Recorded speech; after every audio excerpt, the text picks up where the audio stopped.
So here are my thoughts on the utterances by Lieutenant General Nhlanhla Mkhwanazi recently in the KZN Safety Stakeholder Meeting, in which he uttered some very disturbing utterances according to some sources, especially the unions. So I want to share my thoughts on what I think about his utterances as a leader. So I'm going to be approaching this from a leadership perspective. What lessons can we draw from these utterances by the Lieutenant General Nhlanhla Mkhwanazi, the Police Commissioner of KZN? Now, these utterances suggest that trade unions are a primary cause of South Africa's unemployment. All right. So these are the utterances of the General Nhlanhla Mkhwanazi. Now, what I've done is I've included in this video, just below this video, I've included a link into the video so you can listen to the General first, right? So you can hear what he said. What exactly did he say on that day, a few days ago? And then you can actually, be able to follow on my thoughts and my analysis of what he said.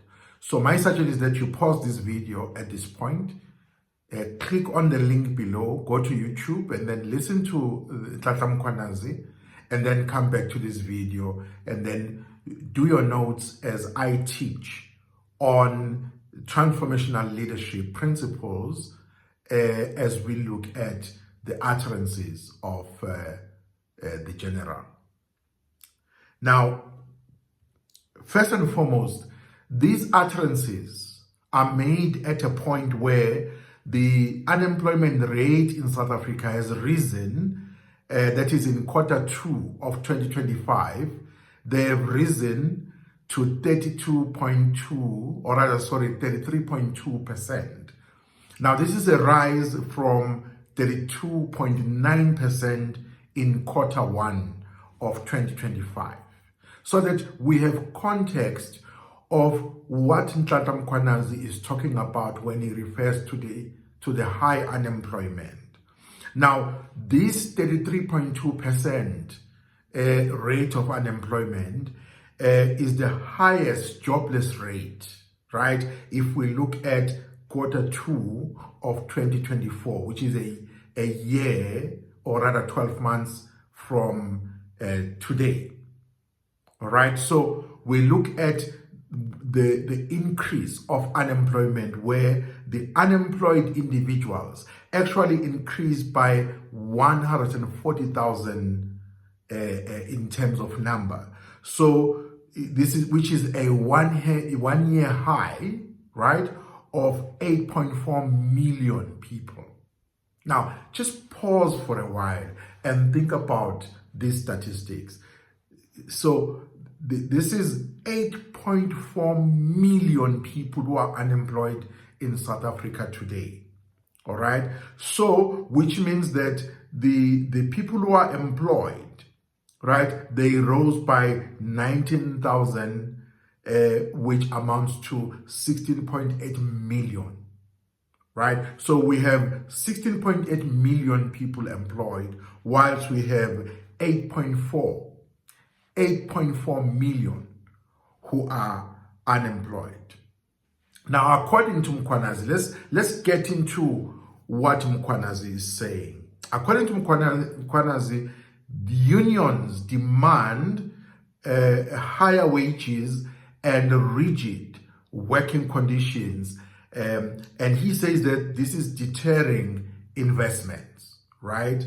And it is stifling what he calls job creation. He also argues that these demands, which are made by the unions, obviously on behalf of the workers or of the members of such unions, they make, or rather they prohibit, right, hiring, which becomes expensive for businesses, particularly for small and medium enterprises. Now, here is a summary of the points that Mkhwanazi has made. Number one, he says unions are pricing low-skilled workers out of the job market. He says it is making it difficult for businesses to hire new employees, right? Contributing to the country's high unemployment rate of 32.4%. Now, let's stop right here. Let's deal with this one by one. Firstly, on this point, if I was the Lieutenant General, Commissioner of Police in the province of KZN, I would not stand on the podium, right? In a podium addressing the policing and safety stakeholders and actually take a jab like that at the stakeholders or at one of the stakeholders, which basically are the unions. I would not do that. Secondly, I would not make a sweeping statement. A sweeping statement that is not based on a report that has been issued, right, by a credible institution, whether it's a research institution, whether it's a government institution, or whether it's a private institution. But I would not just utter a statement like this without basing it on a report that has been issued by an institution. So number two, the point made by Nhlanhla Mkhwanazi, he says that there is a need for labor market flexibility. He advocates for structural reforms to the labor market, right, to encourage more adaptable and flexible employment contracts, which he believes, right, would help absorb the millions, right, the millions of unemployed South Africans. Now, whilst he has a point on this, right, he's basically violating a very important leadership principle, the principle of focus. Now, as a leader, in one of the videos that I've done about a week or so ago, was where I was teaching about the law of focus, where as a leader, you must be monomaniacal, right? You must be monomaniacal. Check out the meaning of this word. You must discipline yourself and be monomaniacal in your focus on the work that you do. You must know everything there is to know about the work that you do. In other words, you must focus and stay in your lane. Now, unless I am advised differently, Lieutenant General Nhlanhla Mkhwanazi is not a politician, number one. He is not a social commentator. He is not a political analyst. He is none of those things. He is a provincial, police commissioner, and he needs to concentrate on that. He is a provincial police commissioner, and he must stick to his lane. I'm not saying he cannot comment, but when he makes comments, he must be clear that he's commenting, right, as just an individual, right? It is his opinion. Otherwise, once he starts commenting on especially things that have to do with policy, therefore touching on politics, then the problems are going to start, because then he is venturing into a terrain which, in my humble opinion, he is not well versed. All right. Number three, he says that he criticizes the union wage demands, right? He's very critical of union wage demands by suggesting that they are hampering the efforts to fill policing vacancies and contributing, therefore, to the shortage of police officers in KwaZulu-Natal and other parts of the country. Now, here's another problem I have about this statement. Is this his opinion? If it's not his opinion, is it a statement of fact? All right? If it is a statement of fact, what is it based on? Is there a report that he can quote that says, yes, according to this report, this statement is true? Because as far as I know, there is a lack of leadership will. There is a lack of political will in the current government to actually hire people or employ people. We are living in times that I never thought I would see in my lifetime, where, for example, a medical doctor, a fully qualified medical doctor, right, cannot find a job in South Africa. That's the time we live in. We live at a time where teachers, nurses, accountants, you name them, they cannot find a job in South Africa. Now, so I have a problem with this statement, because this statement, whilst it may be true for the general, however, it is not a statement of fact, because it is not based on any report, at least not one that I'm aware of. Now, the trade unions have also strongly disagreed with the general, strongly disagreed, right? So they are citing deeper structural issues. So this is their response. They cite basically a summary of 3 structural issues in South Africa that are the main culprits, not the only culprits, but the main culprits of high unemployment. Number 1, it is slow economic growth, right? So as a primary cause of unemployment, right? Slow economic growth. Number 2, austerity measures, right? They also argue that austerity measures are imposing imposed by government, right, have forced the state to cut back on hiring, contributing to staff shortages in critical sectors like policing. I mean, you go to any government department today, provincial government department, you go to any municipality, right? You go to any SOE, it is full of what I would call, vacant offices, which have nobody in them. If there's somebody in that office, you can be sure it is an intern. Now, I'm not saying interns should not be there, by all means. In fact, we should get more interns into these institutions. However, the main person who should be employed in that particular job, right, should be there. Why is it, for example, that there are so many vacant posts, right, in government departments, in SOEs, and in municipalities that remain unfilled? And I'm talking about critical posts at a middle management level, at a senior management level, and even at a C-suite level, right? Number 3, the unions are citing systemic underfunding, right? Systemic underfunding, which means that what is adding also to the fact that there isn't any hiring going on in public sector, especially in public sector institutions, is that, politicians are telling us there is no money. In a land of plenty like South Africa, they are telling us they have no money.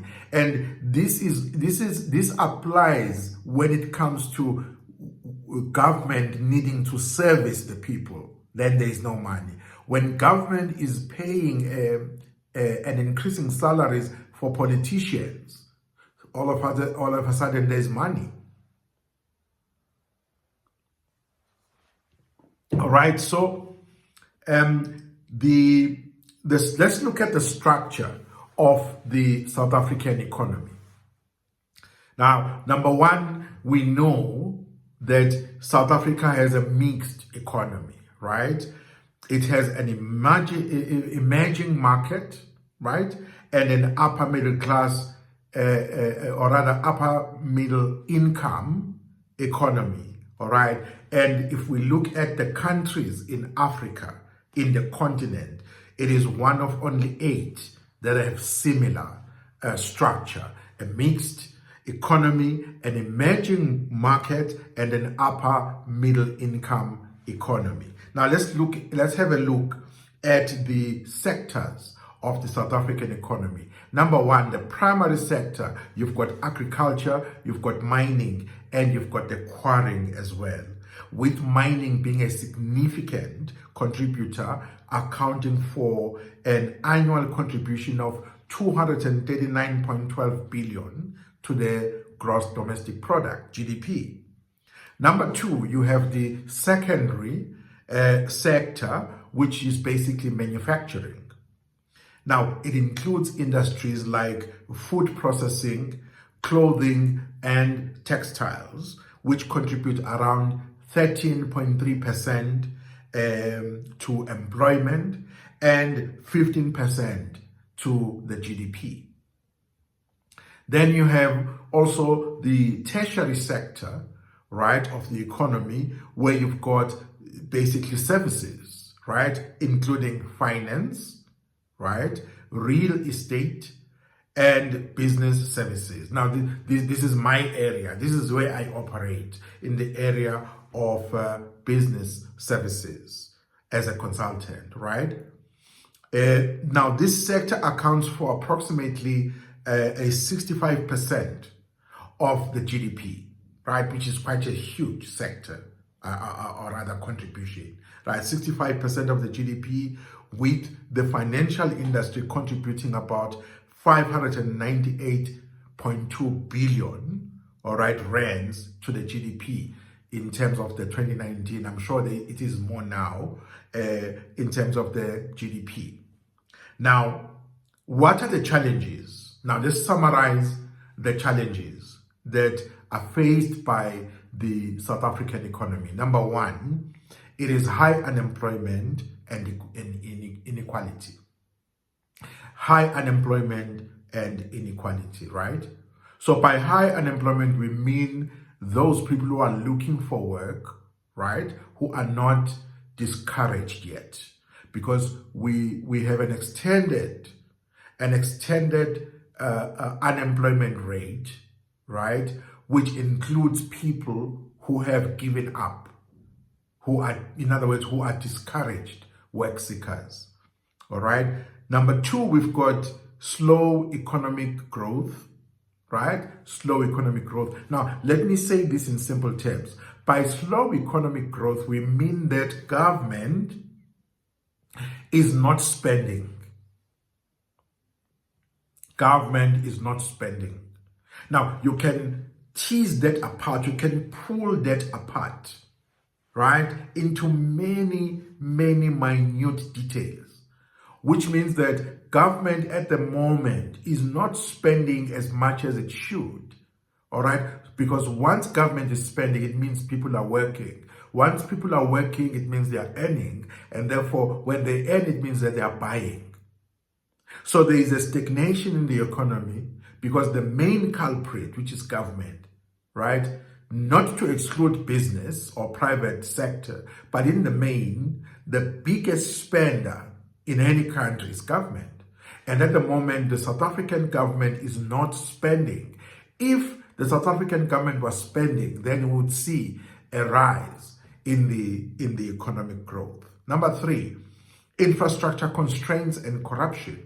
Now, we get to the nub of the challenges in our economy. Because whether you talk the economy, whether you talk unemployment, whether you speak business growth or stagnation, but the main culprits are human beings. And human beings are the ones who occupy decision-making offices and halls of power, right? And because these human beings are not taking care of of the responsibility that they've been given, of what has been given to them to take care of, because they are not faithful stewards. Therefore, the problem starts right there, because the fish rots from the head down. Because there's a problem in the corridors of power, therefore it cascades all the way down from the corridors of power right down to provincial corridors, right down to municipal corridors, right down to local businesses, and then it starts to affect everybody in the community, everybody in the society, everybody in the provinces, and therefore at national level. So we see that infrastructure constraints and corruption, right? That is the human factor, right? That is the human factor. Now, even though the South African economy is diversified, right, with a growing services sector, right, and a very significant mining sector, but we see that there's still these three main challenges in South Africa, in the South African economy. Now let's look at the solutions. What solutions can be offered? What does government need to look at, right? Number one, government needs to prioritize infrastructure investments. Now, why do I say that? Because they've got to allocate significant funds to infrastructure development. Now, when I check, the latest on this, it says that government has estimated 903 billion over the next 3 years. All right, so that is the spending expected in terms of government prioritizing infrastructure investment. When government is spending, therefore, people will be employed because businesses will get to work, right? Businesses will get to work. Number two, government needs to promote public-private partnerships, right? Public-private partnerships. Why? Because government needs to encourage triple Ps to leverage private sector funding and expertise. Two things. Government needs private sector funding, number one, and two, government needs the private sector expertise, right? So there has got to be a full-on intentional public-private partnerships, triple Ps. It must be full on and it must be intentional by government in this case, all right, where public and private institutions and stakeholders go into a partnership. It is very, very important, right? And then number three is government needs to implement institutional reforms. Again, we come back to the issue of leadership, issue of the human factor, right? For example, government has established, at the point where I'm recording this video, government has established something called the ISA, which is Infrastructure South Africa. Now, this entity is responsible for leading infrastructure development and improve project preparation and implementation. This is a leadership, this is a project management initiative that says we have got to increase capacity of the state, right, and its stakeholders in terms of infrastructure development and improve project preparation and project implementation. Now, my summary, therefore, is that for the general to actually utter these statements or utter the things that he said. I think it was a simplistic view to a very complex problem. A complex problem that is not just one-sided, but it is multifaceted. It has multiple angles. And all these angles, all these are moving parts, right? Each moving part of this problem has a life of its own. It is evolving, right, as it is evolving. So I'm saying it is a very simplistic view to a very complex and dynamic problem, which needs to be, attacked. Let me use the word attacked, attended to by a variety of stakeholders, including the unions. So I think as a leader in the police service, in a province of KZN, I think the general would do well to actually call the stakeholders to a partnership rather than jab at them using information or statements that have not been verified yet as statements of fact. I hope this video helps you. I hope it challenges you. Perhaps for some people who may be viewing this video with emotion rather than, actually listening to a different view or a different interpretation about what's going on in the world, it might disturb their equilibrium. But such is the work of a modern philosopher like myself, who must speak those things, right, that the public is afraid to speak about. My name is Umbusi, and thanks for watching.